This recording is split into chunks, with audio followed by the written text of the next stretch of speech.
Hey, everybody. Welcome to another episode of the Blockware Intelligence Podcast. This week, we have a very special guest, someone who I've known for a while in the space, someone who's been around for a long time here. A little bit of, I guess you could say, influencer in the space, voice in the space, and also runs one of my favorite Bitcoin podcasts, Stephan Livera. How you doing, man? Thanks, Will, for having me on. It's a pleasure to chat with you again after our first chat when you came on my show. Yeah, it's been, I think it's been 4 or 5 months. I think it was at the very beginning of the year that we did a little recording on your podcast. But yeah, it's how the tables have turned. Huh? Yeah. You've blown up. You've got a big following now, so it's good. Good to see. It's been wild over the last 2-3 months. I mean, it's really just kind of like taking a life of its own. I saw you just passed 100K. Congrats on that. Thank you. Yeah, it's been a long slog, but I think after a while you put out material and you kind of hit like an exponential at some point, and then like eventually people find your old material, and then that becomes like a thing that people go on. But yeah, it's an interesting. What was your path to kind of becoming the voice that you are in the space? Like very early on, were you just chatting with people on forums, or was it through Bitcoin Twitter that you kind of came into Bitcoin? Or? So when I came in, it was early 2013. And in those days, it was Bitcoin Talk forums and Reddit. That was the main thing. That was how you did stuff, or how you felt the pulse of what was going on. Bitcoin Twitter was barely a thing. And so I was already into Austrian economics. So I was already very aligned with some of the other guys who were writing in those days, people like Pierre Richard, Michael Goldstein, Tuur Demeester, people like that. And then, funnily enough, I think I was actually chatting with Pierre back in like 2013 or 14. Basically, Pierre and Michael were some of my first friends in the space. And so I was chatting with Pierre back on Twitter in like 2013 or 14, before Bitcoin Twitter was a thing at all. So, I mean, for me, I would do talks at like the local Bitcoin meetups or things, or at like various conferences here and there. This is in 2013 and 14. And then I would write a few articles here and there, but obviously my main thing that I'm known for now is my podcast, which actually only started in mid 2018. But part of that was I was frustrated with all the shitcoining and blockchaining going on, that I thought, okay, fine, it's time for someone to just make a proper Bitcoin only show, basically. So the show, I think part of it is like a bit of luck, right? Like sometimes right place, right time. People wanted that material. At the time that I started that show, there were very few high quality Bitcoin shows. It was either you would either go to like the mainstream news, where they would show you some random furry person and be like, oh, look, see, this is crypto, right? And they'd show you some guy in a treehouse wearing like some furry costume outfit and be like, yeah, see, that's crypto, guys. Or it would be like the typical, oh, Bitcoin is boiling the ocean. Or it would be like so you either went to the mainstream back in those days and got that kind of crazy talk, or the really fudster style angle, or you went to the podcast and it was all just shitcoin shilling, and it was like, oh, I'll pay you this much and you come on my show and blah blah blah, right? Everyone knows the drill now. But so for me, it's just been years and years of just consistent putting out podcasts, putting out articles, talking and things like that. Cool. Yeah, one of the things I wanted to touch on with you today was just we got right into it. So what kind of tips can you give to listeners in terms of building a following, podcast specifically, and Twitter as well, and just kind of establishing your brand? Because I think, you're one of the, I would say, handful of people that really have a strong brand in the Bitcoin community. No one ever talks bad about you, that kind of thing. How do you kind of maintain, a good, brand amongst all the community? Well, thank you for that compliment. I appreciate it. I would say for me, try to find something that's not already being done well. So here's the thing, right? It's very easy to just kind of look at someone else's thing and just kind of copy that style. And like, it's sort of like, why would they listen to you or read you if you're just doing the same thing someone else is doing? So you have to try to bring your own angle to it. And that's not necessarily a bad thing. It just means like you might have to put in a little bit more work into a certain direction to become known for a certain kind of thing.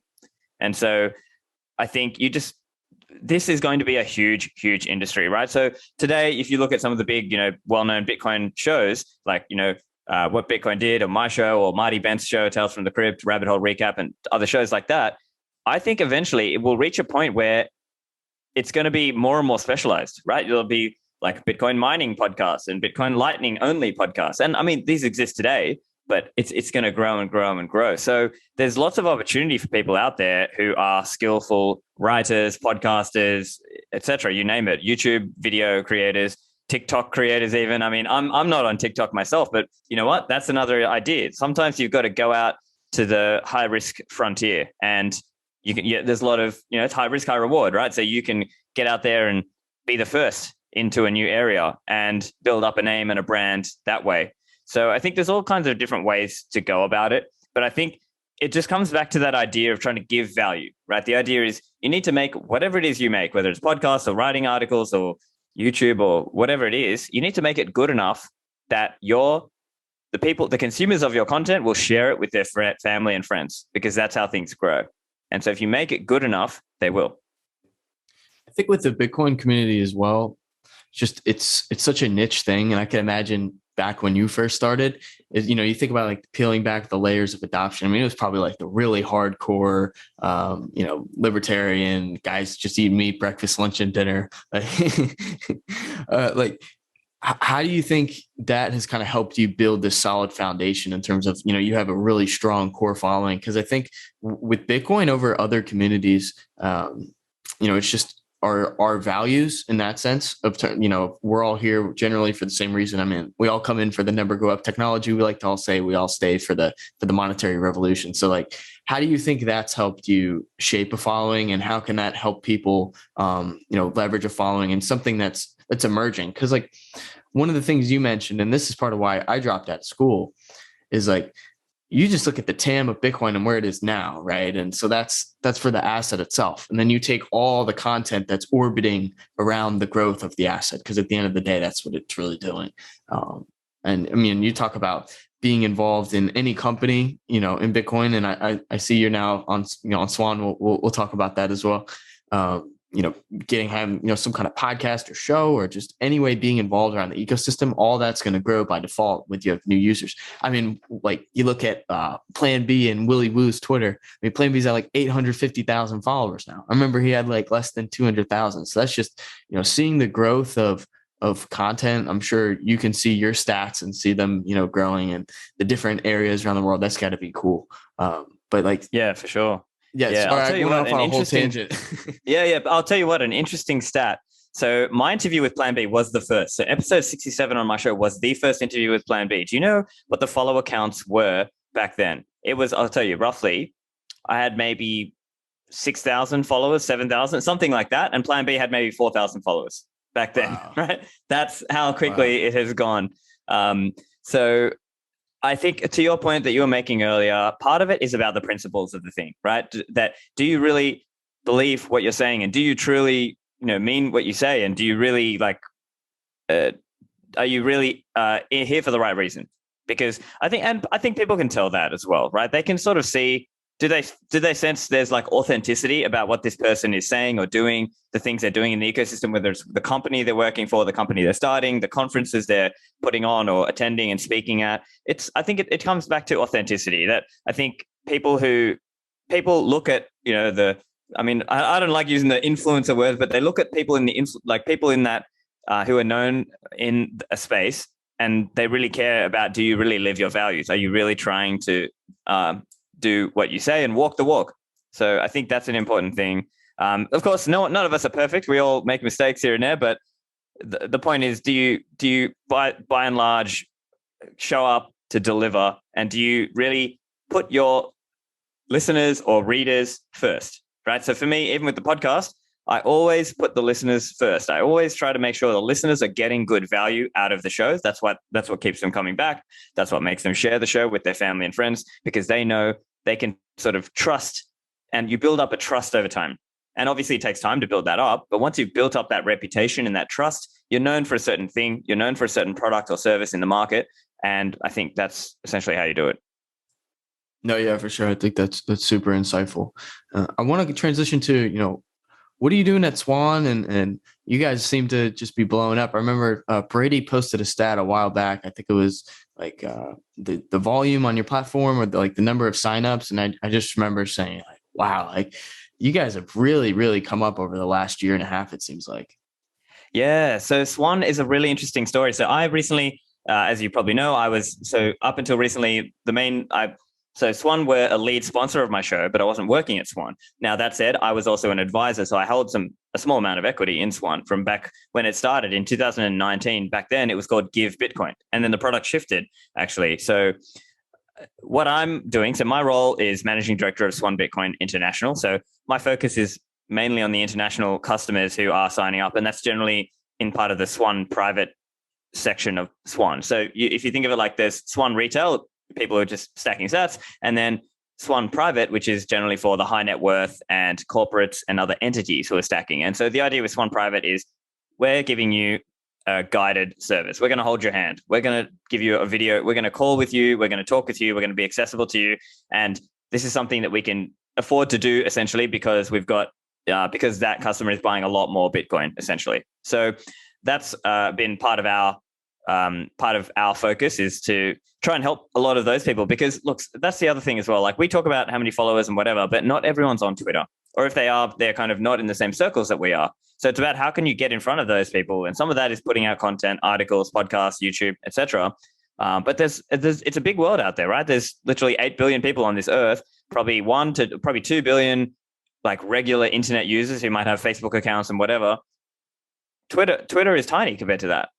And so it's only a fraction. So that's part of it. So essentially, part of what we're doing is we're just helping onboard people. And so there's a lot of things that are going on in the background as well in terms of things at Swan, in terms of helping onboard. So we have really fast entity onboarding. So entities can onboard with us really quickly compared to our competitors. And so that's one aspect of this. But I really see this as like, this whole pie is going to grow massively, right? As you were commenting earlier, the TAM, if you will, of Bitcoin's market is absolutely enormous. It's, we might be looking at like 100x from here, right? Or more.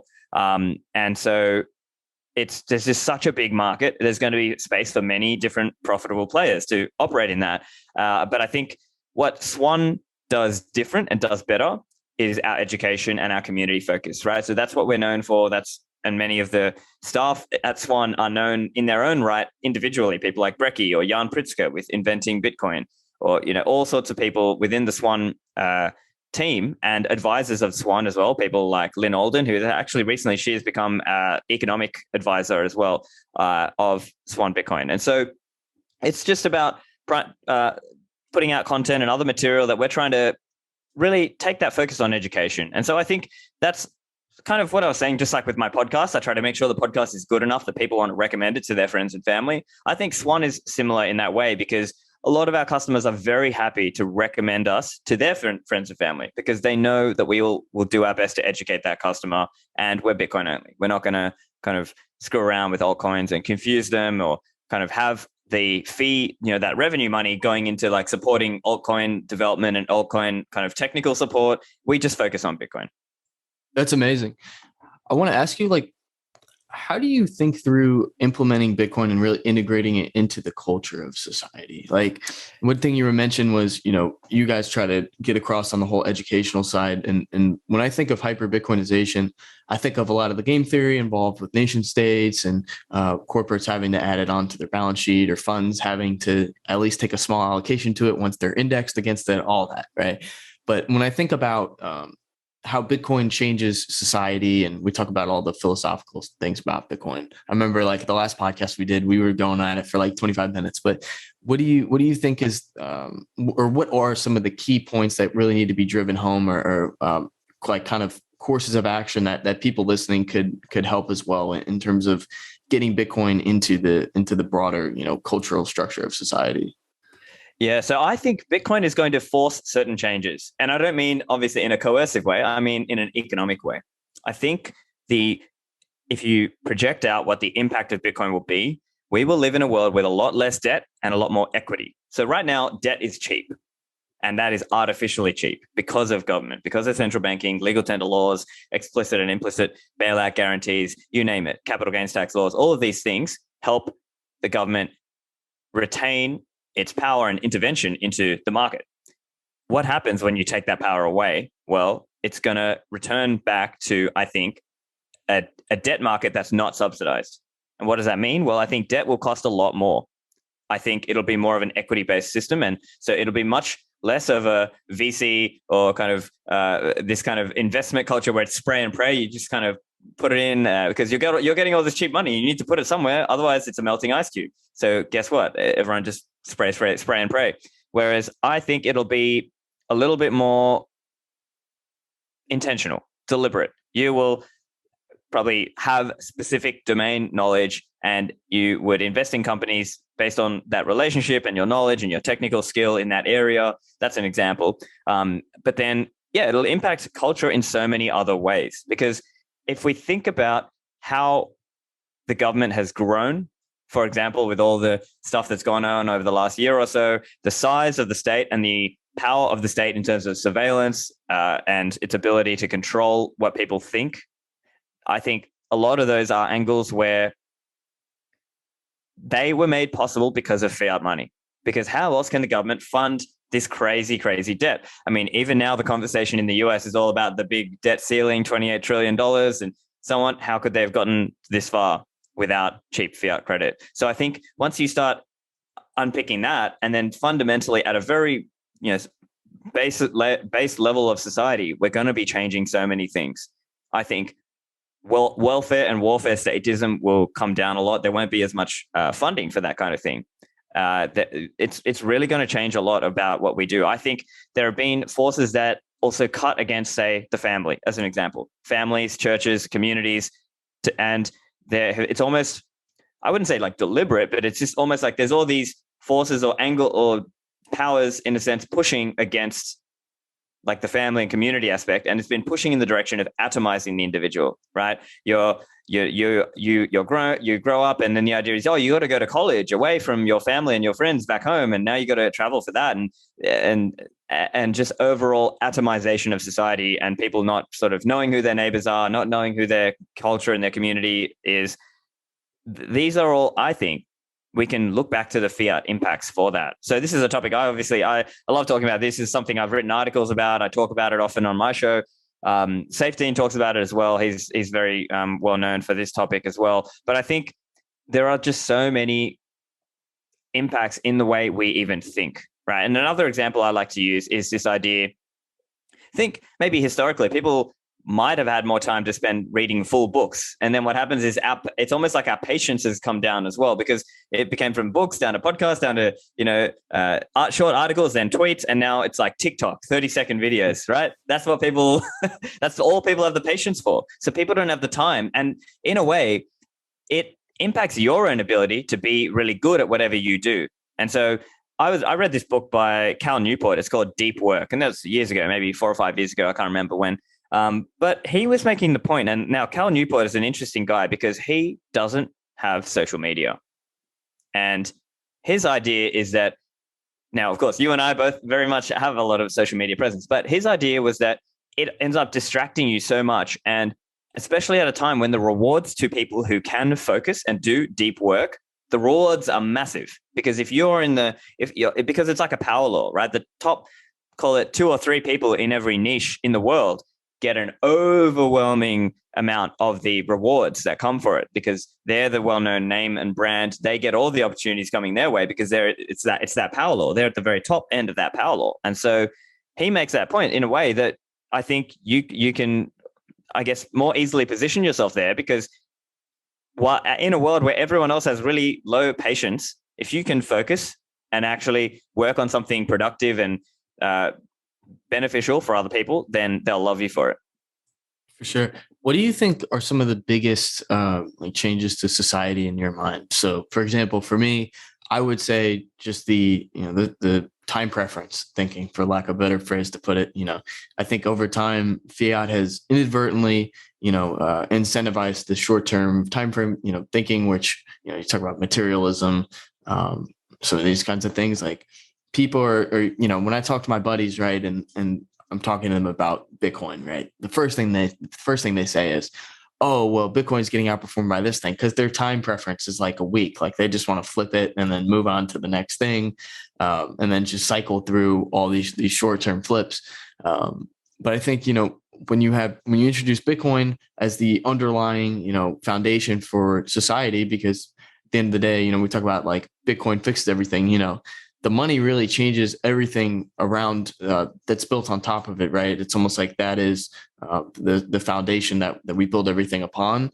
And so like when you introduce this deflationary currency, now you're going to have, people able to free up their time, and then inadvertently now they're able to, think about, okay, what am I going to do in a year? For me, I now take care of my body since I have Bitcoin, because I'm like, well, I know that my monetary value is going to appreciate over X amount of time, and I want to be able to enjoy it. So I'm going to take care of my mind. I want to take care of my body. I think when you introduce that thinking across all of society, it just kind of introduces. I think Renaissance is kind of like people might like say that's like you're exaggerating a bit, but I think all of a sudden everyone's going to be able to work on these creative projects and do things that they're actually interested in doing, because they're not running on this hamster wheel just trying to catch up all the time.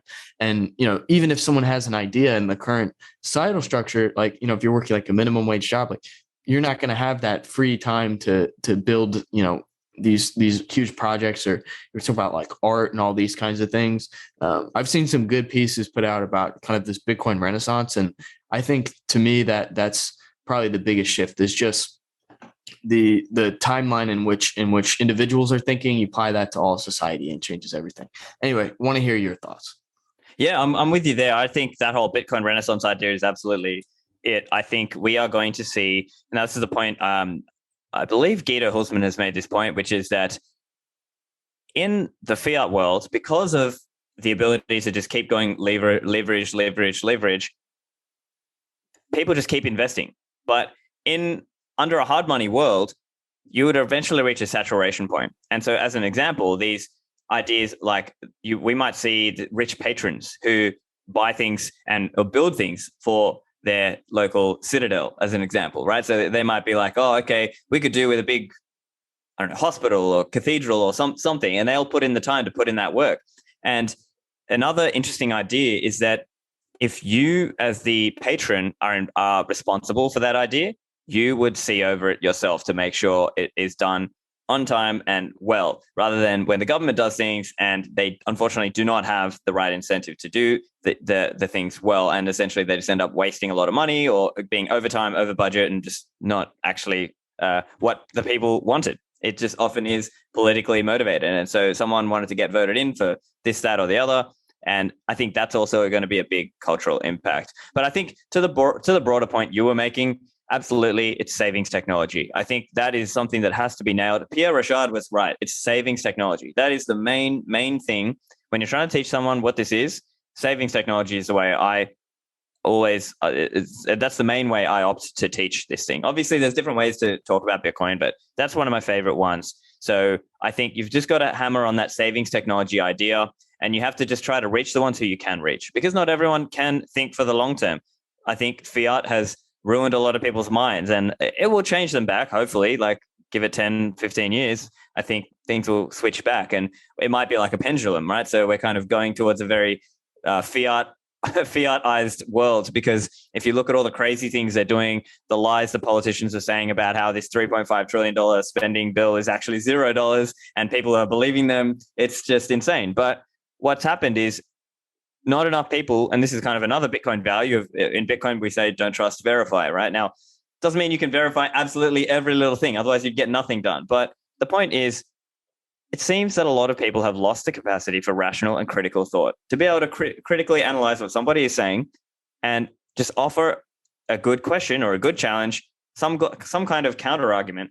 That skill seems to be extremely rare nowadays, and it's quite a shame that it is that way. But I think Bitcoin is essentially rewarding those people who are able to challenge and ask a question about, okay, is the monetary system really good? Is it actually helping us in today's world? And so, yeah, I think it all just comes back to savings technology, because I think it is just about people being able to save their value for the long term. Now, interestingly, though, it is one thing. Like I just recently came back from a trip to Sri Lanka. So I'm originally Sri Lankan, right? I was born there. I've got family there and stuff. I'm in the US right now, but I was just there and I was chatting with, some cousins there and some friends and stuff. And, the income level in some of these countries is just insanely low. So it's just hard for them to save, because they're just living that close to hand to mouth. And I think that is confronting, obviously. But I think that's also part of the hard reality of what's happened is fiat has really hollowed out a lot of the middle class. It's made it harder and harder for people to be able to raise kids and have a family. And you notice even how the number of children people are having is a lot less. They're having maybe 1 or 2 children instead of 4, 5, 6 children. And it's more rare now to have big families. But I think a lot of that is driven by the inflationary pressures that the world has faced over, especially since 1971. We've seen such crazy pressure on things. So families have had to go double income instead of single income. Even with double income, it might be hard to make ends meet in terms of having to pay for a nanny or pay for various expenses.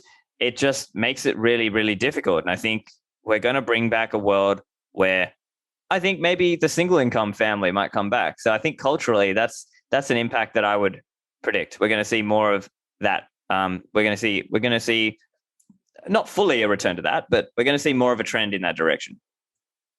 Got it. One thing that you said that I was like, yeah, I completely relate to this was when you're saying it's hard to orange pill some people because they just flat out don't have that longer term time preference, wiring in their brain. And I completely agree with that. When I talk to a lot of guys, it's for some of them, they don't understand, how Bitcoin works. And once I explain to them how the protocol actually works, and you can always tell if someone actually cares to listen or if they're like just giving you that blank stare and then you're like, all right, forget it. But, you have those friends, but then you also have the ones that they don't care because they're just thinking about, the next week or so.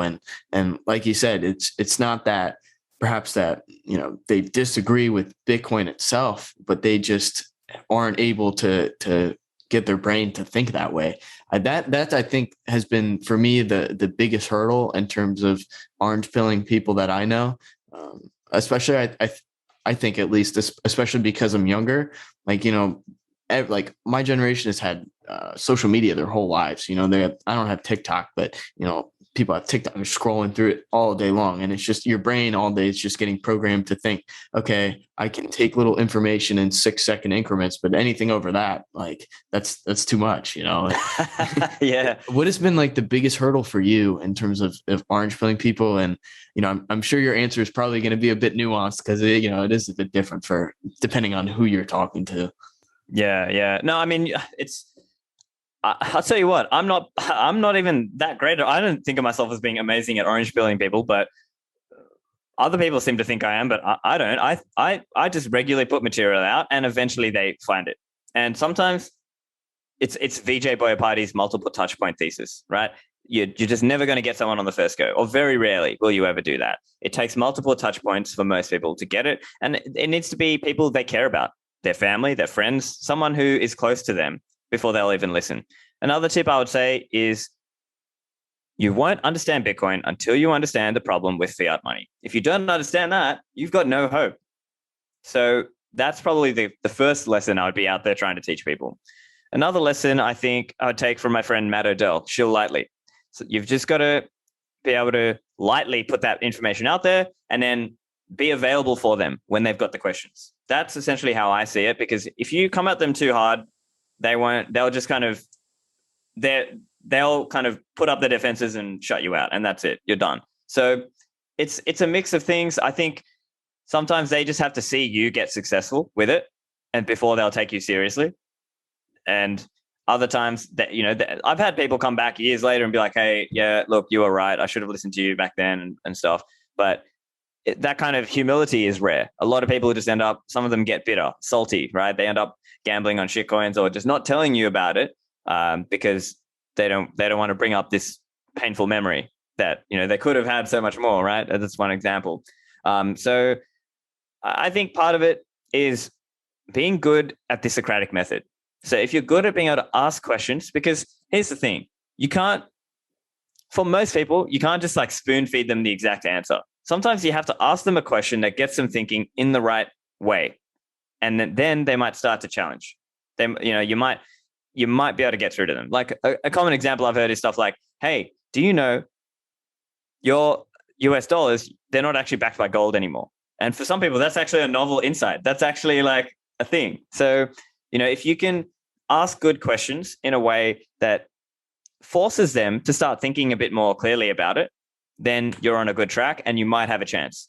But that said, you can't get everyone. You've just got to treat it like, I'm just going to triage. I'm going to spend my time on the ones who I can save or you want to save. Yeah. That's such a good point. Which you just mentioned. It's not like, love some of the toxic maxis, but coming at them, screaming at them, telling them you have to hold Bitcoin. People are like, forget this. Like, I'm not listening. These people are crazy. Like, I think what you said was really true, that you have to get them to come to the conclusion on your own. So you kind of provide them with the puzzle pieces. You say, hey, look, here's what's going on with the current system. Here's what makes Bitcoin great. You kind of throw it at them and then let it kind of simmer a little while. Then they have to come to that conclusion on their own and say, okay, like now I understand why this is important. Yeah, one more point I would just add to that as well is, and I have this tendency as well, is sometimes we have a tendency to get too technical. Right, we'll be going down these like super technical rabbit holes about block time and this, that, and the other. And sometimes for people who are new, right, and of course, I encourage people to learn about Bitcoin, but it's choose the right tool for the job. So think that they don't necessarily need to go and learn the intricacies of all these little technical nuances. You need to give them the high level facts and ideas about Bitcoin, and they can then go on their own. Choose their own adventure journey afterwards to learn those details, right? So the analogy I often use is, and some people get overwhelmed. So the analogy I use is look, if I was telling you about cars, I wouldn't say you must be a car mechanic or a car designer before you can drive one. No, most of society can drive a car, but most of society is not car mechanics and car designers. And so I think it's about choosing the right level. Obviously, on my show, I have a range of people, right? So some of them are kind of more at the more new level, and then a lot of my guests are kind of at the more very technical, like deep protocol. They are the car manufacturers, but you've got to choose the right level and explain to people, look, you only need to know enough to be able to drive the car. You don't have to be able to like design the car and know all these technical details if that's if you're just getting started. Totally. So last question, what is this Ministry of Nodes that I've seen it in your bio, and I've been on their Twitter before. I just want to know what that's all about. Yeah, so that's a project between me and Catan. So my friend Catan, he is actually also one of my first friends in Bitcoin. So I've known Catan since we were teenagers, right? So he's back in Sydney, but I'm out traveling now. But he and I started this thing maybe 2 years ago. It was just a Bitcoin education venture, like an Australian Bitcoin education venture. What we offer over there, so if people go to ministryofnodes.com.au and you can book a consult, and basically it's a very Bitcoin way. It's pay what you think it was worth. So you basically have a video, you book in for a video call, and nowadays it's Catan who focuses mostly on that, although I'm still a co-founder of it. Catan and I will kind of chat in the background about this, that, and the other, what we're doing with the project. But essentially, it's kind of like a side thing, just as a way to help coach people. And so, because there were times where we knew there were new coiners coming in who wanted someone they could just call and just get some answers. Oh, how do I set up my cold card? Or how do I do CoinJoin? Or how do I set up my own Bitcoin node? All these kinds of questions. So there's a whole bunch of material and there on the YouTube and on the website, articles and things that people can go and get if they're interested, or book a consult with Catan and he'll take you through on a video call how to do Bitcoin. That's amazing. We're going to just kind of give you a little opportunity to plug yourself in if you want to, mention the podcast, YouTube, and your Twitter, and anything else that you want to get off your chest. Yeah, sure. Yeah. Well, thanks very much for inviting me. Anyone who wants to find me, you can find me at stephanlivera.com. And of course, if you want to buy Bitcoin, come and check us out at swanprivate.com. So we can happily take you on if you're a high net worth investor or a corporate or some other entity. But yeah, otherwise you can just find me online at Stephan Livera. I'm often talking about Bitcoin on there and talking about Austrian economics on there. Awesome. Well, thank you so much for coming on, Stephan. This is a blast, and we'll have to get back on in, a couple months, and we'll just, shoot the breeze again. Thanks, Will. Thanks for having me. See ya.